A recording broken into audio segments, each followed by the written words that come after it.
First and only on 4, 2 men from the Valley will be out of prison sooner than expected. It's a result of President Obama's efforts to reduce prison sentences for non-violent drug offenders. CBS 4's Annalise Ortiz joins us live with Annalise.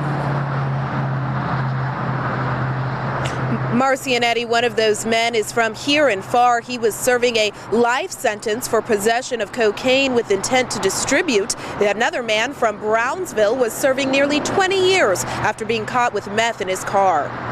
After serving 11 years, Brownsville resident Gerardo Gilberto Rivera's 20-year prison sentence is set to expire in just a few months. He's included on President Obama's latest list of federal prisoners whose sentences will be commuted. We're talking about nonviolent, low-level offenses. So the way laws were stricter, they were very harsh at the time. Rivera was sentenced to prison after being caught with 11 kilograms of meth at the Sarita checkpoint in 2004. This was a case where a substantial amount of drugs were found in a hidden compartment in a vehicle. Jose Gonzalez Falla represented him during the trial. He says many times in drug smuggling cases, the punishment doesn't fit the crime.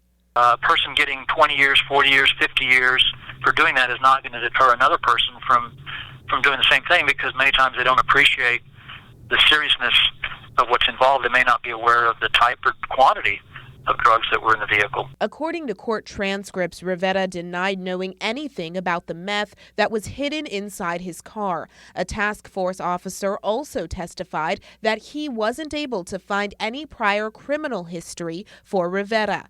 The judge, though, found, quote, the seriousness of the offense to be the predominant factor in sentencing, end quote.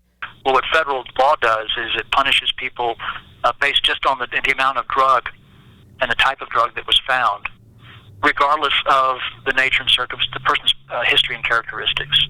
The ACLU is one organization that's worked with the Department of Justice to identify prisoners who may have received harsh sentences under mandatory minimum sentencing.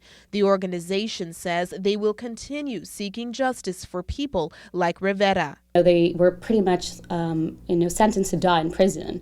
So, I think this is a great first, second step in this case for President Obama. We look forward to see more of these changes. President Obama has reduced the sentences of a little more than 300 prisoners. He plans to continue this initiative until his term is up.